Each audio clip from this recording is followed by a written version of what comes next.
Can Nebraska lure five-star prospects in recruiting? We discuss next.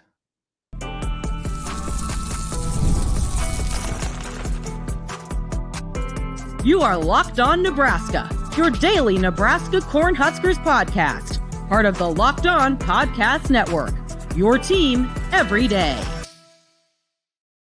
Thank you for making Locked On Nebraska your first listen every day. We are free and available wherever you get podcasts and on YouTube. Part of the Locked On Podcast Network, your team every day. Today's title sponsor is LinkedIn. These days, every new potential hire can feel like a high-stakes wager for your small business. That's why LinkedIn Jobs helps find the right people for your team faster and for free. Post your free listing at linkedin.com/lockedoncollege. Terms and conditions apply. All right. Welcome back from the weekend. Lots to get into today. I think the notable piece with Nebraska football, by the way, Connor Happer, Mitch Sherman with you on the Locked On Nebraska podcast. Nebraska had a 5-star visitor over the weekend, and it wasn't Dylan Raiola, although he was here as well. Well, he's enrolled anyway. And it was an offensive lineman named David Sanders Jr. And so they're shooting their shot with him. So we're gonna scoot back a little bit. We're gonna take the 40,000 foot view. How attractive is Nebraska of a place to attract 5-star talent at this moment? It's general. It's not too specific at the moment. But Mitch, what's the first thought that hits your head when you think of that question? Yeah, I mean, Nebraska can attract these guys to come in on visits, and we've seen it over the past year plus now. And I think that once again in this conversation, because people will say, "Well, Nebraska's got a 5-star quarterback," so that's the answer to the question right now, right there. It's a realistic destination for 5-star prospects if you've got a 5-star quarterback. We're going to take Dylan Raiola out of this conversation again. We always do that.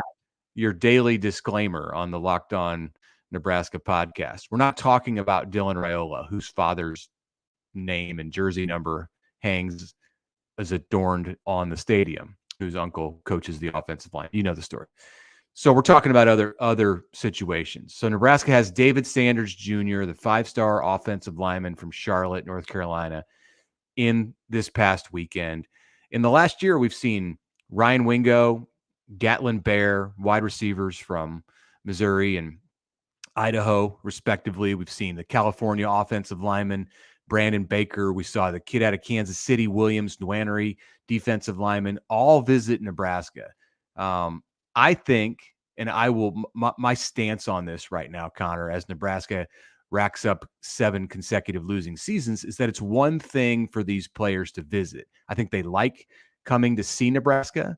I think that it's a feather in their cap. Nebraska's kind of a trendy place to go visit. Matt Rule and his staff are likable guys, but it's a completely different story for them actually to sign. And until Nebraska is in the category of teams that wins big, I don't believe that they're going to go out and sign a handful or even really another 5-star prospect beyond what Dylan Raiola has already brought. Maybe they get one, and if you get one, it's probably worth it. But it's an interesting discussion as we come off this weekend with Sanders' visit. He may prove me wrong and commit to Nebraska, but I'm gonna bet on the likes of Alabama, Florida State, LSU, Tennessee, Texas, Oklahoma, Ohio State to get pretty much all of these guys. Yeah, I tend to agree if we're looking at it from the really wide angle, like we were talking about before. But if you make it about one specific prospect, like you said, I mean, let's talk about Sanders since he was here this past weekend.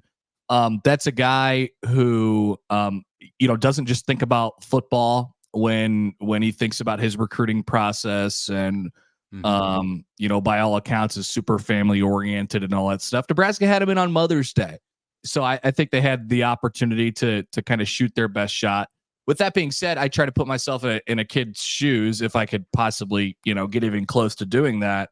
And then I think to myself, okay, at the end of the day, what am I valuing the most? Even if it comes down to Nebraska and Georgia or Nebraska and Ohio State or something like that. What do I value the most? And all of these places have checked every single box of mine along the way. And Nebraska just falls a little bit short. Nebraska obviously got a really good setup with Dylan Raiola. And I'll say the presence of Dylan Raiola helps Nebraska in this game. And like you said, Mitch, maybe it results in a commitment or two or something like that down the line. But I would say generally, I think Nebraska's kind of tapped out on how well it can do it in recruiting for how many games it's winning at the moment. Yeah, win more games, and you start to get in really in the picture. And we'll talk about this in the next segment. Nebraska's doing well in recruiting. Got a 4-star quarterback in TJ Lateef over the weekend. So we're not putting down what Nebraska's doing in recruiting. It's just that it's very difficult to get 5-star players to join your recruiting class until you've reached that level of winning big, or if it's an in-state kid. So let's go over, according to the 24/7 composite from the class of 2024, the 5 stars signed with Alabama, 5 of them, Ohio State, 4 of them, Georgia, 5 of them, Miami, destination, 3 of them, Florida, 2, Texas, 4. And then you get down into the category of the schools that signed in-state kids. Now, Oklahoma got 1 from out of state. Missouri got 1 from in-state. Auburn got 1 from in-state. Texas Tech got 1 from in-state. LSU got 1 from in-state. South Carolina actually got 2. 1 was from in-state. Tennessee 2, Clemson 2, and then Nebraska with Raiola. So it's a select group. And, while Nebraska's new building, the Osborne Legacy Complex, perhaps is something that none of those other schools can offer, or is on par with anything that any of those schools can offer. The 12, 13, 14 wins a season that many of those schools are producing is not something that Nebraska has to offer at this point. Yeah, I mean, frankly, I think it's amazing that Nebraska's recruited as well as it has with them not going to a bowl game in this period of time, or even, go back to all the way to when Bo got fired. I think it's pretty amazing that Nebraska has been able to pretty much keep its spot as like a basically top 25 recruiting program who gets multiple 4 stars every year, has a few gems in its class, and then develops 3s. Like, that's generally the outlook. It probably it got a little wonky there around COVID time, and that entire class is basically gone at this point. But generally, that's where Nebraska lives from a recruiting standpoint. And so, the operation, if you have it all kind of cinched up around the winning piece, that can take you a pretty long way, as Nebraska's shown throughout the last decade or so here. But the winning, you can't really go much further without that piece. So that's the next step, and that'll get Nebraska a few more guys, obviously. It's such an interesting dynamic too, because Matt Rule and Evan Cooper and the talent evaluators in this program, they want Nebraska to be the place that finds the under the radar kids, that finds the players who are track stars in high school and have all of this hidden potential and great athleticism, but haven't necessarily put it together yet on the football field. I mean, it's great if they have put it together on the football field, but that's when the 5-star label starts to come along. I mean, the 5-star players, these are polished, tremendous football players. They're not just great athletes, but they're great football players. And Nebraska has succeeded early in the Rule regime, and Rule has succeeded in the past in finding players who are great athletes, but not yet great football players, and they turn them into great football players. So the question, if Nebraska does start to win, will be, can you continue to find those players and build your program around those players, and then also sprinkle in the Raiola types, the David Sanders of the world. And maybe Nebraska will be able to answer that question sooner rather than later if somebody like Sanders decides to take a leap and join this program. That would be a huge step if they can get there. They took a step with Dylan, a huge step, but to do it with someone who doesn't have a connection to the program, we'll see if that can happen. Yeah, I look forward to. I mean, I've already read some of the stuff coming out of this weekend from him. By the way, the answer every time to, hey, 5-star prospect, hey, 4-star prospect, how did you like your visit this weekend? Is always, it was amazing. It blew me away. And like, just keep in mind that is a good thing, but it's also not the only thing. So we'll see how that one develops over the next few months as decision time looms for him. Yeah, very few people come away from a visit saying that they didn't like the visit. I've yet to read the Well, recruiting recap that says that. I'll tell you this: Nebraska has one thing going for them always in this game, and it's that they can use the fact that nobody has been here before to their advantage. Because what do they say every single time, Mitch? I was surprised. I was blown away. I thought it was just a cornfield. It turns out there's an actual real life city with people here. So I think they use that. They use that to their advantage a whole bunch in recruiting, and it works. Yeah, that's a great point. Not many people are surprised after they go to Miami. You see incredible things, the ocean, the beach, everything, but you're not necessarily surprised by that. They know what Miami has to offer, and it's also, even if Nebraska doesn't end up scoring with players like David Sanders, and the jury's out on that. It is of benefit to Nebraska to bring these players in because it raises the Huskers recruiting profile. Definitely. Yeah. All right, let's take a quick break. We'll talk about a commitment that they actually got from over the weekend, the 2025 quarterback TJ Lateef. When we return, quick reminder, please subscribe and follow us on Twitter, or X, of course, at LockedOnNEB, and email us lockedonneb@gmail.com. We will get to those as they come. We'll be back after this.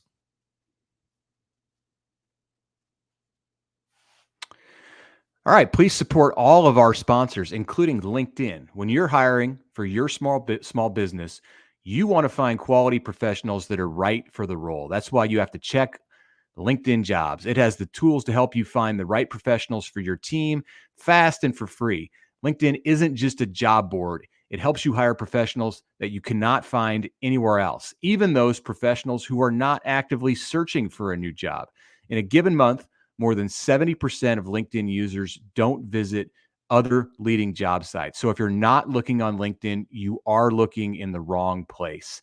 Another number, 86% of small businesses on LinkedIn get a qualified candidate within 24 hours. Hire professionals like a professional on LinkedIn. Post your job free on linkedin.com/lockedoncollege. That's linkedin.com/lockedoncollege. Terms and conditions apply.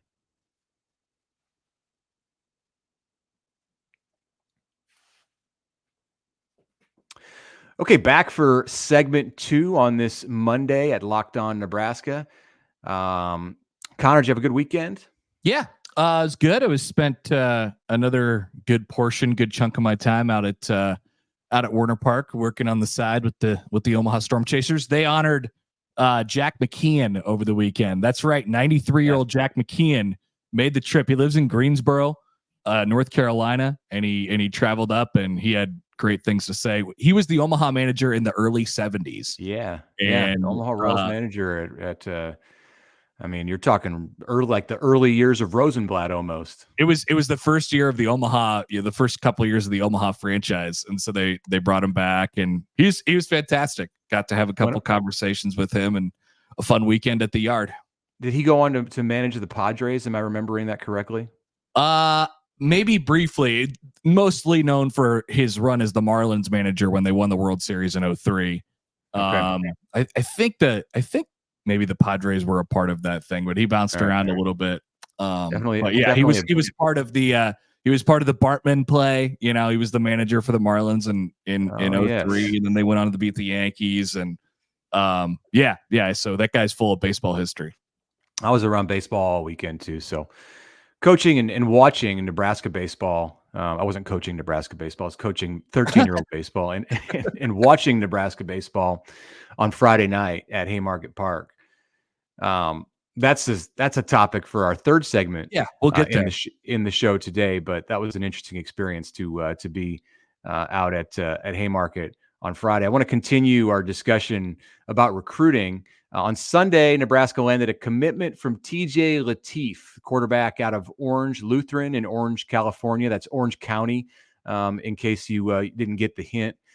South of Disneyland. He lives near Anaheim, California. So this is a 4-star quarterback, coveted by the likes of Penn State, Ole Miss, Texas A&M, had a Georgia offer. We talked last week, Connor, about Lateef in our discussion on the quarterbacks in Lincoln. That was specifically in the context of whether Nebraska should aim to redshirt Danny Kaelin in 2024. So now Lateef, like Kaelin a year ago, will be a catalyst for this 25 class. And we speculated about whether maybe that could be the case. It is.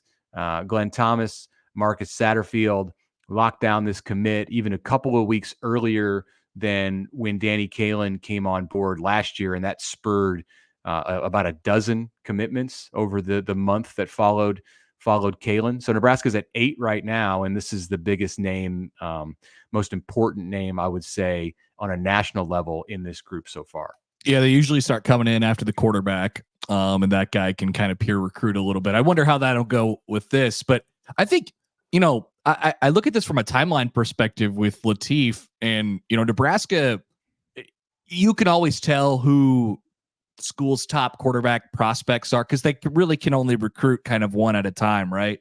And so Nebraska was really hot on the tail of Alex Mansky, who ended up committing to Iowa State, and pivoted just a couple months ago and jumped into the game with TJ Lateef here, who was becoming a kind of a national recruit, and Nebraska made up ground really, really quickly. And, he was out here for the spring game.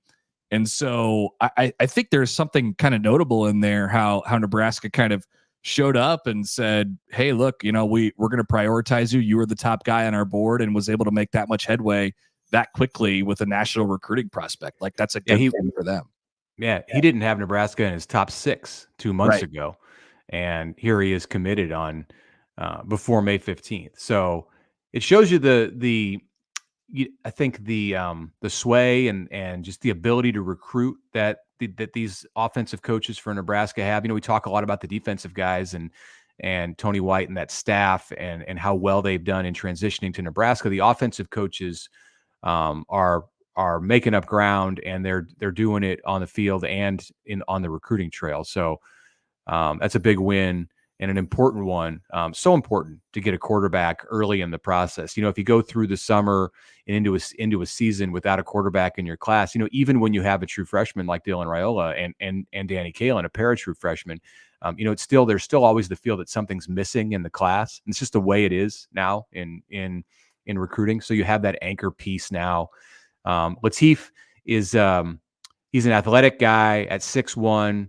Less than 185, 190 pounds, but a very much a pure passer. Very much a guy who can throw on the run, but his asset is his arm for sure, and he's done that at a high level. Shown that arm at a high level in California. Played some great competition, and Nebraska has a history of recruiting outstanding quarterbacks out of Southern California. So we'll see if he's the next one.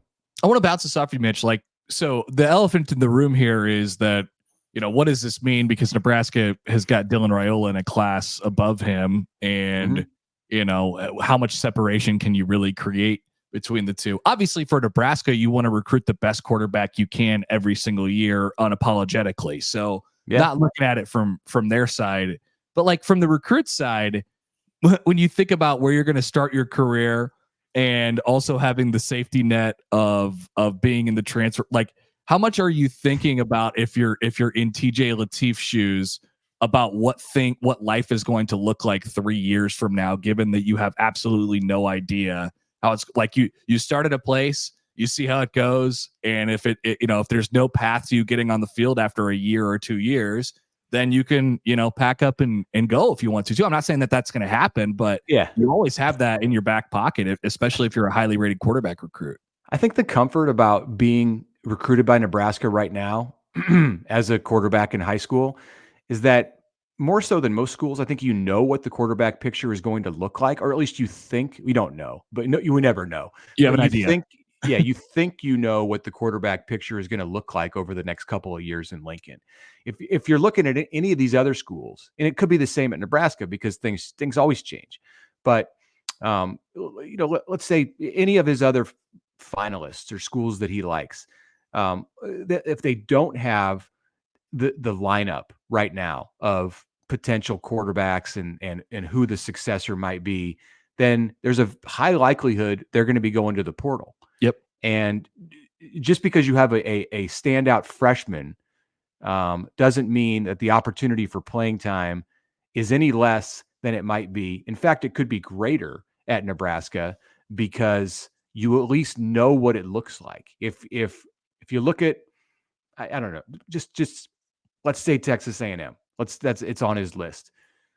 Maybe Texas A&M's got its quarterback situation lined up too. But if it doesn't, then it's going to look in the portal and perhaps pull someone out right in front of Lateef or whoever the quarterback is that's going in, and then you get a surprise dropped on you. So I think at Nebraska there possibly are fewer surprises, and that's probably comforting for a high school quarterback. Well, to your point, I would definitely rather go to a place where they were recruiting and playing high school quarterbacks rather than a continuous and endless line of transfers that go in and out every year, because then you're not going to get recruited over. Yeah, you're not going to make up ground at a program that wants to have 1 year quarterback after 1 year quarterback after 1 year quarterback.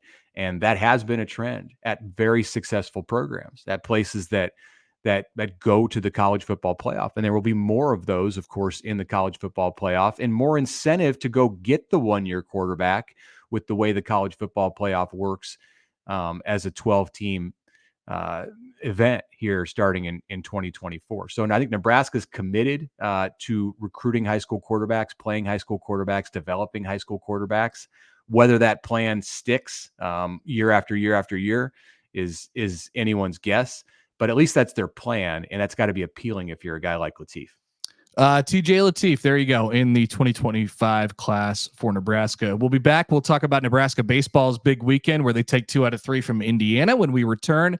You know what they're not talking about on Fox or ESPN on the talking head chit chat shows? TJ Lateef. That's why we got you right here on the Locked On Nebraska podcast and the Locked On Sports Network, a free 24/7 sports streaming channel programmed for you every day to bring you the biggest stories without all the screaming. Locked On Sports Today is what it's called. It brings you can't miss analysis, opinions, and news streaming 24/7 on YouTube or the free Amazon Fire TV channels. That part of the Locked On Podcast Network, your team every day.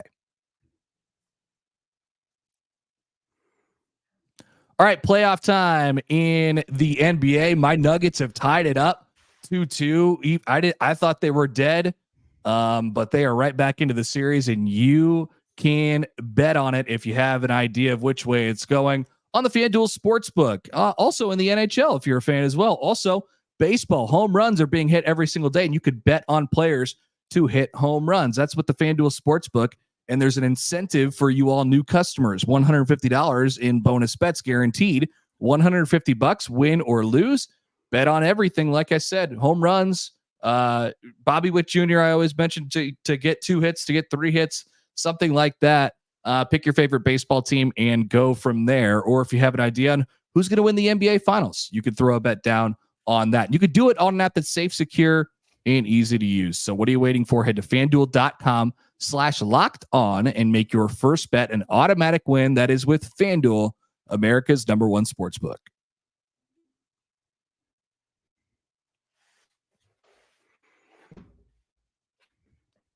All right, Mitch, Nebraska baseball, the endless roller coaster that is Nebraska baseball.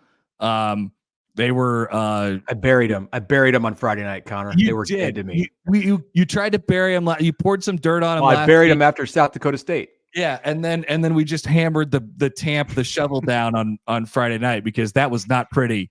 The bullpen collapsed again on Friday night in an important series against a team that's right next to you in the standings. And then they come out on Saturday, win on a walk-off home run, and Sunday they get some good pitching for the first time all year and win it and take 2 out of 3 against Indiana, and they're sitting a game out in the Big Ten race.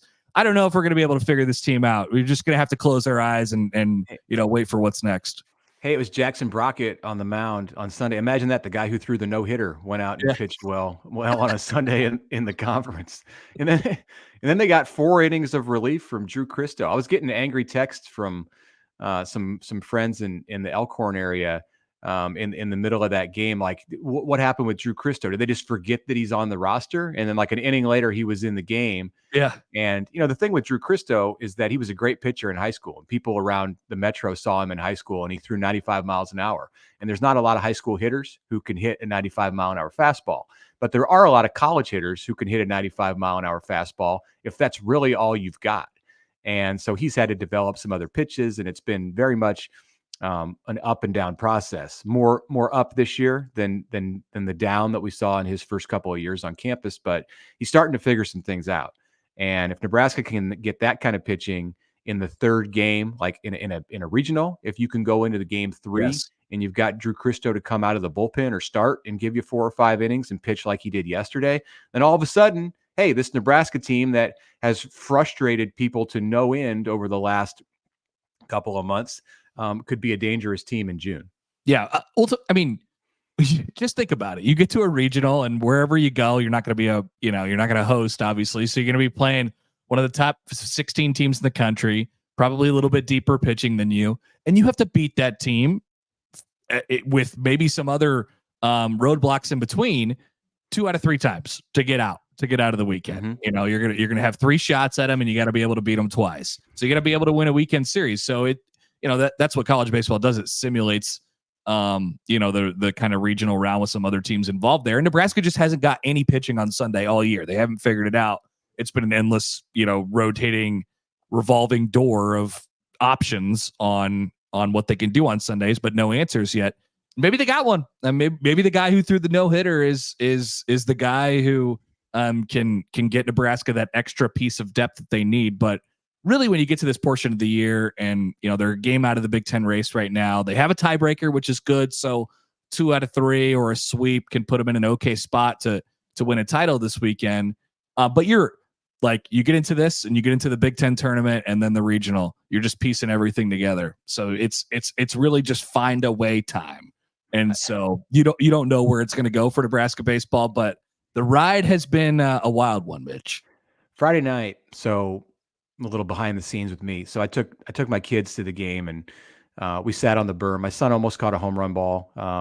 Nice. It was, Josh Caron hit one out to right field. He was out there with one of his friends, and I was sitting with my daughter on the foul territory berm in right field, but he missed it by inches, apparently, according to him. 13-year-olds, they sometimes say things that aren't entirely accurate, but yeah, it looked close from my vantage point. So great 8 innings of baseball. And Nebraska's up going to the 9th inning, and then it burns through 4 pitchers in the 9th inning, gives up 7 runs. This is on the heels of giving up 8 runs in the final 2 innings on Wednesday against South Dakota State. And I had my notebook and my pen. I was going to go down and do some interviews after the game on Friday night and write a piece about Nebraska baseball and its kind of confounding season, win or lose on Friday. But it was just such a mess in the 9th inning that I just said, I don't, what are they going to say? Yeah. What are they going to say? Anything out of this? Yeah. What are they going to say after that? Like, let's leave. So we left after the bottom of the 9th. And then I watched them and listened some on the radio this weekend as they came back and won one on Saturday and one on Sunday. And look, no more midweek. So if actually Nebraska still might lose on Tuesday or Wednesday this week, even though they're not playing a game, is that that possible? Lock them all inside of the baseball facility. Just make sure, they're not visible to anybody. Certainly nothing on TV or anything like that. Lock them all in and then get ready for the weekend at Michigan State. Yeah, you got a Big Ten championship to try to go win. Huskers are 14-7 in the Big Ten, 1 game behind Illinois. So Nebraska goes to Michigan State, which is like 100 plus in the RPI, and Illinois is at Purdue, a pretty decent team toward the top of the league. In the mix. So, so if Nebraska can even it, if they can sweep and Illinois wins 2 out of 3, then Nebraska will win the league on a tiebreaker. So just go plus lots 1 to play for. That's your goal. Either way, you're going to be in the mix for the top. It just feels like there's 4 or 5 teams in the Big Ten this year. They all have the opportunity to win it. It's going to come down to 1 game or 2. But if you can get yourself a title, that's a good thing. So we'll see what happens. We'll follow the roller coaster this weekend. What note, Mitch? Yesterday, Sunday, I was driving out to Warner Park, and I flipped on the radio to listen to the Nebraska baseball game. And what did I hear? A very pleasant surprise. Greg Sharp was there. Yes. On Mother's Day, which was really, really cool. So it was good to hear him back in the. Great to hear his voice on the radio. I thought the same thing when I turned it on driving around Omaha on Sunday. And shout out to Cole Evans too. We didn't mention him as we talked about the weekend. He hit the 3-run homer, the walk-off in the 10th inning on Saturday, which, may have been a season-saving hit for Nebraska baseball, in addition to the good work that Nebraska got on the mound on Sunday. So, all right, we'll follow that more as this week goes along. Final week of the college baseball regular season. Big Ten tournament is in Omaha next week, and then it's on to the postseason. Of course, a lot more to discuss in Nebraska football recruiting. This is finals week in Lincoln, so things are pretty quiet at Memorial Stadium, but we will continue to talk here at Locked On Nebraska. Want to let you know that Locked On has launched the first ever National Sports 24/7 streaming channel on YouTube, and now it's available on Amazon Fire TV in the free Fire TV Channels app. Locked On Sports Today is here for you 24/7, covering the top sports stories of the day with the local experts of Locked On, plus our national shows that cover every league. Find Locked On Sports Today now available free on the Fire TV Channels app.